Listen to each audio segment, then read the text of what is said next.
Hi, I'm Father Bob Stokig, rector of the Guardian Angel Cathedral here in Las Vegas, Nevada, coming to you with another one of our weekly reflections on the Sunday readings. This for the 30th Sunday in Ordinary Time, or the last Sunday in October 2020.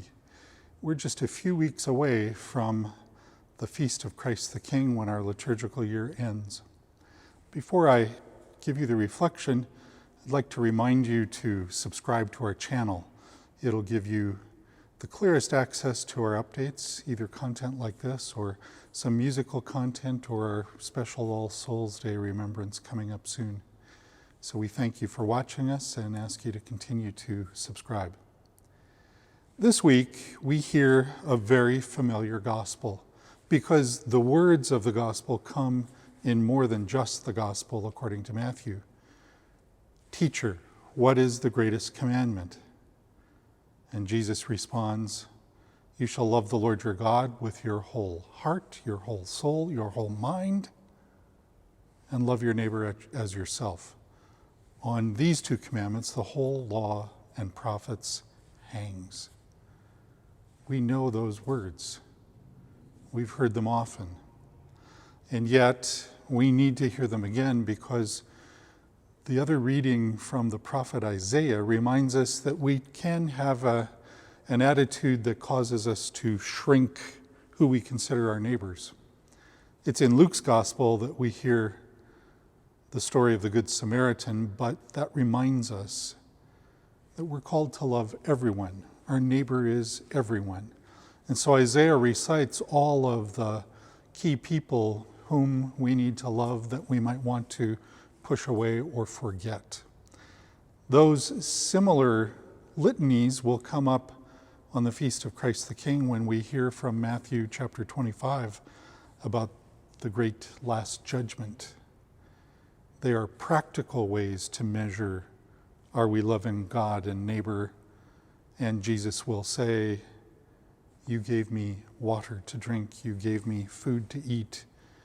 I was a stranger and you welcomed me. In prison and you visited me. Whatever you did for the least of these, you did for me. This week, we're reminded that our neighbor isn't just the people whom we find convenient to love, those in our own household or in our physical neighborhood. Our neighbor is everyone. And so we have to think in this age of COVID-19 that loving our neighbor as ourselves might even look like this. Choosing to wear a mask even though none of us wants to, because it might keep someone else safe if we're positive and asymptomatic. How have you struggled through this time of pandemic, both in the lockdown and in our gradual opening?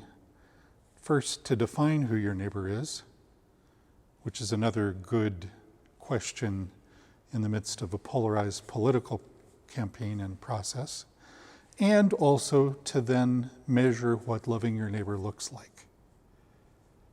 We're called to remember that Jesus never came and told us it's going to be easy for you to follow me. What he said instead is, in me you will find life, and following me will open the kingdom of God to you.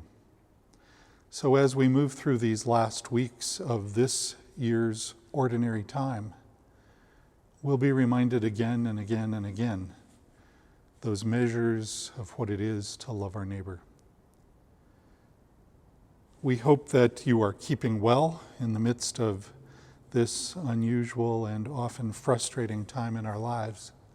We look forward to the day when everyone can, without reserve, gather once again together here at the Guardian Angel Cathedral. In the meantime, for those who are watching this in Las Vegas, we do have increased capacity on the weekends, so we invite you to visit our website, gaclv.org, for information about our Mass times and other coming announcements. In the meantime, as neighbors, let us continue to pray for one another as we continue to make visible what it means to love God with our whole heart, our whole soul, our whole mind, and to love our neighbor as ourselves.